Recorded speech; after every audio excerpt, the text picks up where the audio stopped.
이 영상은 8만 틱토커를 거느린 유명 크리에이터 리샤오시에라는 여성에 대한 내용으로 밤만 되면 흑장미로 변하는 아주 무서운 여자에 대한 이야기입니다. 2008년 2월 19일 저녁, 중국 산시성 시안경찰서에 한 통의 전화가 걸려왔습니다. 신고자는 다급한 목소리로 어떤 여성이 피를 흘리며 콘크리트 바닥에 쓰러져 있으니 빨리 와보라고 했습니다. 현장으로 출동한 경찰은 피투성이가 되어 있는 여성을 보았을 때 그녀의 다리는 골절되어 있었고 의식이 없는 상태였습니다. 경찰은 조사도 중요했지만 생명이 위독한 상태라서 그녀를 구급차에 태워 신속하게 병원으로 이송했습니다. 병원에 도착하자 수술실로 들어간 그녀는 장장 5시간의 수술을 마친 끝에 살아날 수 있었습니다. 혼수 상태로 며칠을 보낸 그녀는 의식이 돌아오지 않았고 사건을 조사하기 위해 그녀가 깨어나기만을 기다린 경찰은 병원 관계자에게 부탁해 만약 그녀가 의식이 돌아온다면 곧바로 경찰에 연락해달라고 했습니다. 그녀가 추락한 것이 실적으로 인한 단순 추락사고인지 누가 밀어서 떨어진 것인지 조사를 해봐야 할 것 같았습니다. 얼마 후 의식이 돌아왔다는 연락을 받고 병원을 방문한 경찰은 그녀에게 이것이 어떻게 된 영문이냐며 물었습니다. 그러자 그녀는 자신이 추락한 것은 단순한 사고가 아니라 살아남기 위해 뛰어내린 것이라고 했습니다. 그녀의 말을 듣고 있던 경찰들은 깜짝 놀라 그날 그녀에게 무슨 일이 있었냐며 물었습니다. 2008년 2월 17일 저녁, 일을 마친 메이메이는 평상시처럼 게임을 하기 위해 PC방으로 들어갔습니다. 끼니를 때우는 것도 귀찮아 저녁 식사도 하지 않았던 그녀는 간단하게 군것질이나 하자며 끼니를 때우려고 생각하고 있었는데 컴퓨터에 앉자마자 장펑이라는 남자가 메이 앞에 앉으며 그녀에게 식사를 아직 안 했으면 편의점에 가서 라면에 밥이라도 먹자며 나가자고 했습니다. 장펑은 이 PC방의 단골 손님으로 메이가 이전부터 PC방에서 게임을 할 때마다 같이 게임도 하고 친분이 있던 사이여서 그의 제안을 선뜻 받아주었습니다.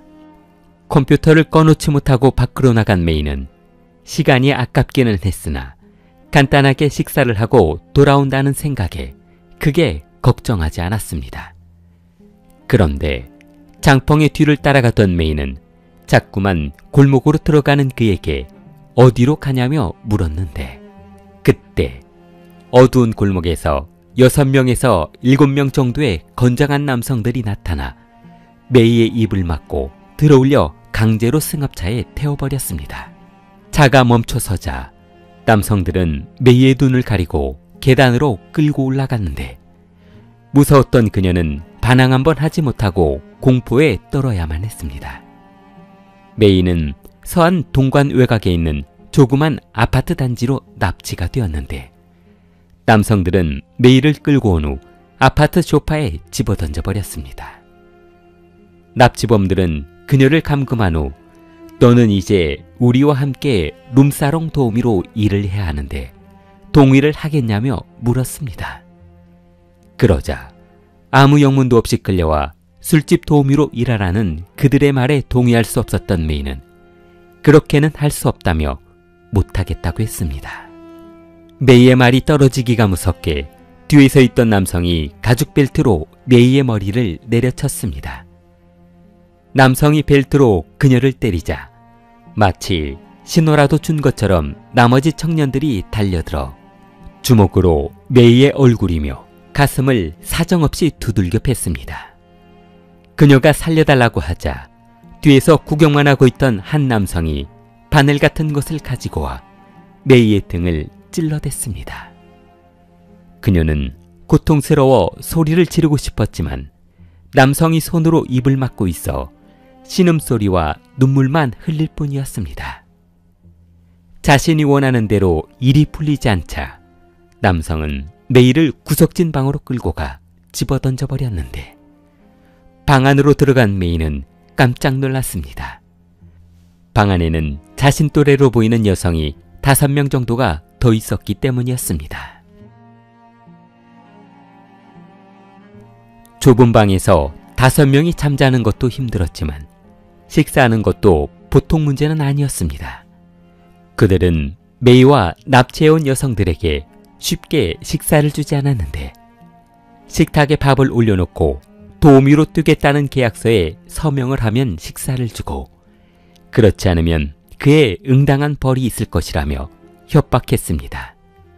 그녀들이 단번에 그들의 제안을 거절하자 남성들은 가죽 벨트로 그녀들의 얼굴이며 몸통을 때리기 시작했습니다.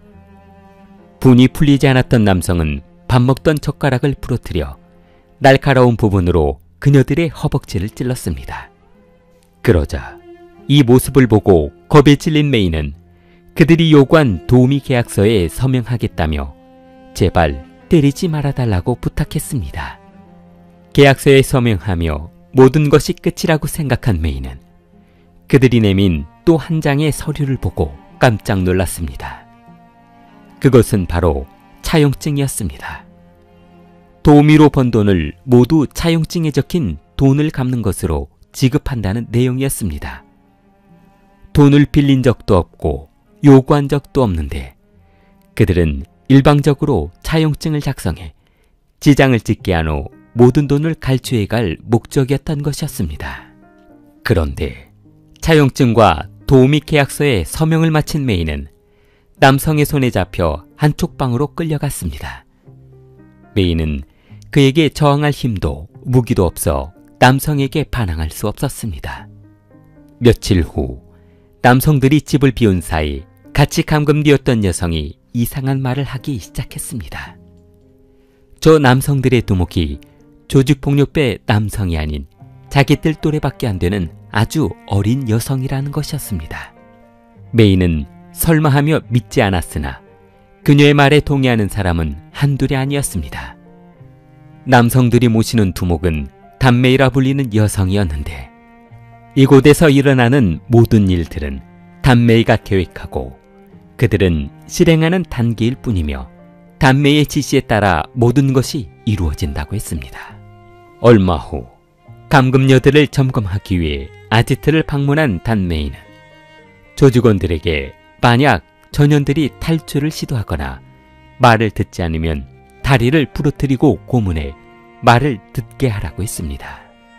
단메이는 그 뒤로 수시로 아지트를 방문해 감금해 있는 소녀들의 소지품을 검색하며 다른 생각을 하고 있는지 감시했습니다. 그들이 여성을 수집해오는 과정은 아주 단순하지만 상상을 초월한 방법이었습니다. 장펑과 일당이 메이와 같은 여성을 끌고 오는 곳은 다름 아닌 PC방이었습니다. 서안 시내에 있는 PC방이란 PC방은 모두 돌아다니며 예쁘고 날씬한 여성이 있으면 일부러 친한 척하며 접근해 경계심을 없앤 후 납치하는 방법을 사용했습니다. 처음부터 너무 들이대거나 강압적으로 그녀들을 대한다면 멀리할 것이 뻔하기 때문에 시간이 조금 걸리더라도 같이 게임도 해주고 간식도 같이 먹으며 그녀들이 스스로 장펑을 믿을 수 있게 한 것이었습니다. 이런 섬세한 것들은 모두 단메이가 계획한 것으로 여성이 여성의 심리를 역으로 이용한 방법이었습니다. 장펑과 일당은 PC방을 돌아다니다 예쁜 여성을 보는 순간 타켓으로 정하고 행동으로 옮겼습니다.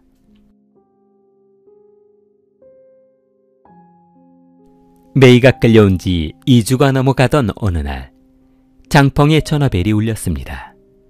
같은 패거리들이 클럽에서 패싸움이 났으니 빨리 도와달라는 전화였습니다.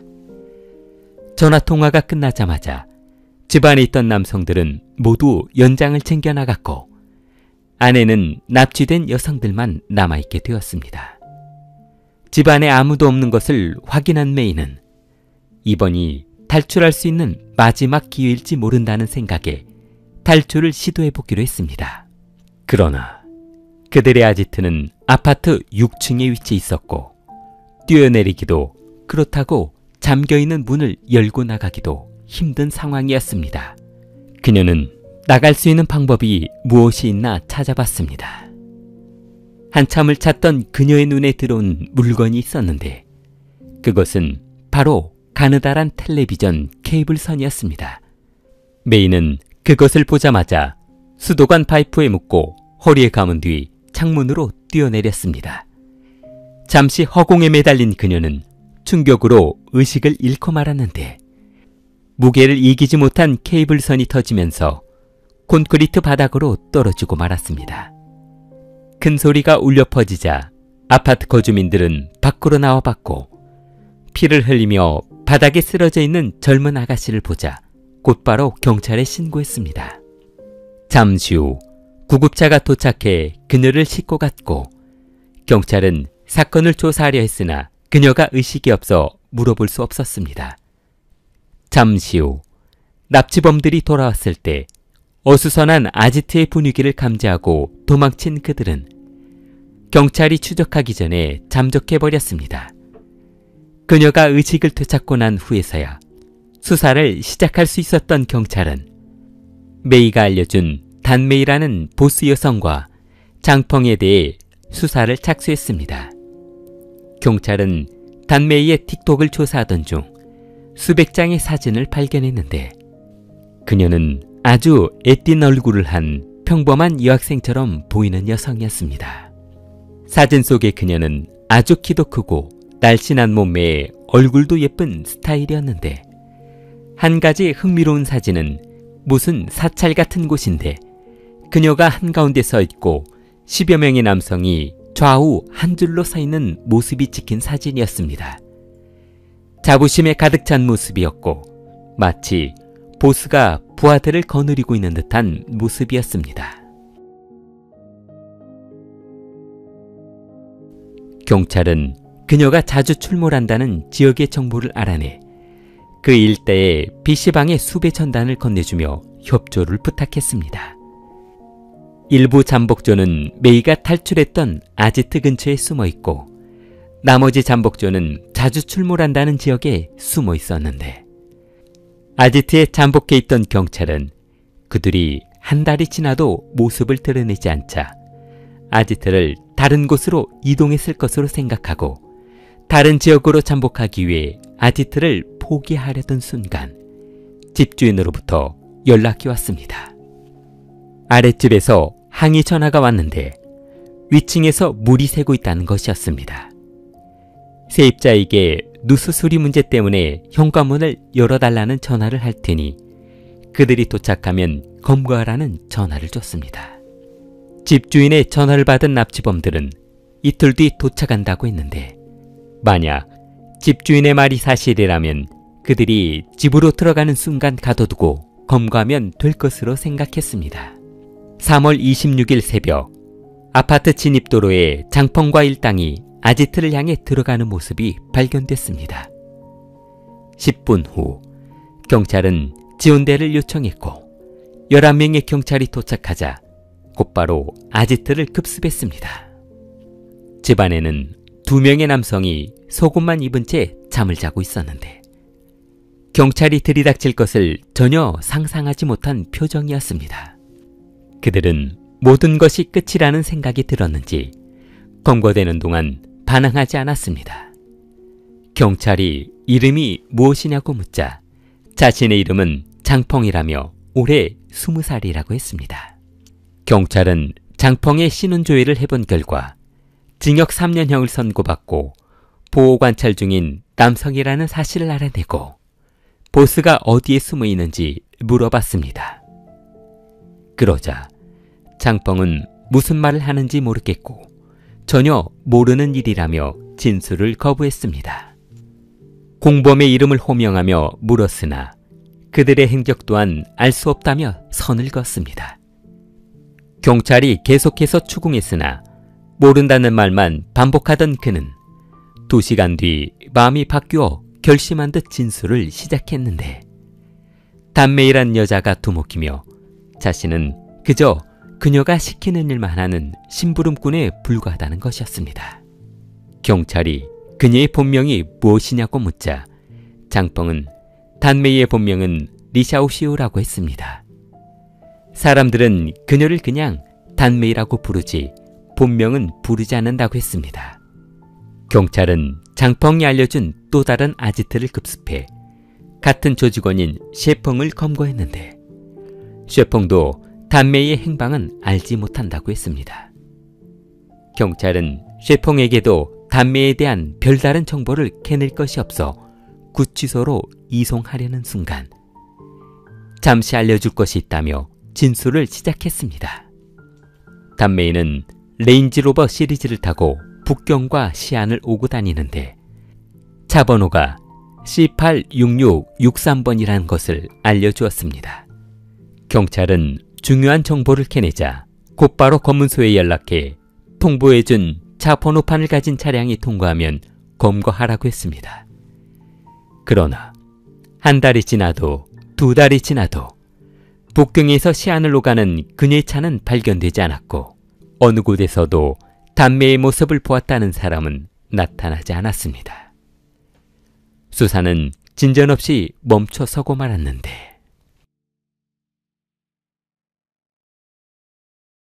2008년 8월 23일 경찰관 바오는 친척을 만나러 가기 위해 고속도로를 달리고 있었습니다. 그런데 전방에 어딘가 익숙한 번호판이 눈에 들어왔습니다. 그 차의 번호는 C86663번이었습니다. 그리고 오프로드 차인 고가의 레인지로버 차량이었습니다. 이것이 우연인지 운명인지 몰랐지만 바오는 그 차를 몰래 따라갔습니다. 목적지에 도착하자 앞서가던 차가 멈춰섰고 2명의 남성과 1명의 여성이 차에서 내렸습니다. 단 한 번도 그녀의 모습을 잊은 적이 없었던 바오는 단번에 단메이의 얼굴을 알아볼 수 있었습니다.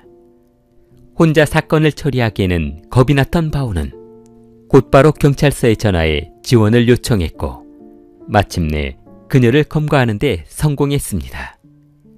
경찰이 그녀 앞으로 다가가 신원을 줘야 하며 이름이 무엇이냐고 묻자 그녀는 자신의 이름은 펑이라고 했는데 경찰관이 혹시 리샤오시우가 아니냐고 묻자 사람을 잘못 봤다며 달아나려 했습니다. 경찰관은 그럼 신분증을 보여달라고 하자 신분증은 집에 두고 와서 없다며 신분증을 보여주지 않았습니다. 경찰은 펑이라는 성 말고 정확한 이름을 대보라고 하자 자신의 이름은 펑춘리라고 했습니다. 경찰서로 끌고 가 신원을 조사한 경찰은 그녀가 말한 펑춘리라는 여성의 사진과 바로 앞에 있는 리샤오시우의 사진을 대조해 본 결과 아주 닮아 있다는 것을 알게 되었습니다. 같은 인물인 듯 비슷한 듯 비슷하지 않은 아주 유사한 인물이었습니다. 경찰은 사건을 해결하기 위해 펑춘리의 집을 찾아갔습니다. 그러자 실제 펑춘리라는 여성은 자신은 시안에 가본 적도 없고 먼 거리를 여행도 해본 적이 없다고 진술했습니다. 리샤오시우가 펑춘리라는 신분증을 만들 수 있었던 것은 아주 오래전 그녀가 펑춘리의 아버지에게 접근해 돈을 주고 딸의 호적등본을 구매한 것이 원인이 되었습니다. 리샤오지에는 그 호적등본을 가지고 펑춘리의 운전면허증과 신분증을 재발급받아 마치 이런 상황을 대비라도 한 듯 철저하게 신분을 속이고 다녔던 것이었습니다. 경찰이 검거된 단지에게 메이메이의 진술과 장펑 그리고 조직원들의 진술을 증거로 내밀자 그녀는 모든 것을 포기한 듯 자신의 범행을 모두 인정했습니다. 2009년 2월 11일 베이린구 있는 법원은 그녀에게 징역 2년 6개월을 선고했습니다. 법원은 그녀의 형량이 가벼운 이유에 대해 그녀의 가족 중에 정신질환을 앓고 있는 중환자가 있어 여러 가지 요소를 감안해 감형을 결정했다고 밝혔습니다. 리샤오시오는 출소한 후 찻집을 열었고 곧바로 틱톡과 SNS를 시작해 단번에 수만 명의 구독자를 보유한 크리에이터로 성장했습니다. 그녀의 나이가 40이 넘었지만 지난 사건의 죄의식은 갖고 있지 않았고 비디오 촬영도 하며 지금도 왕성하게 활동하고 있다고 합니다.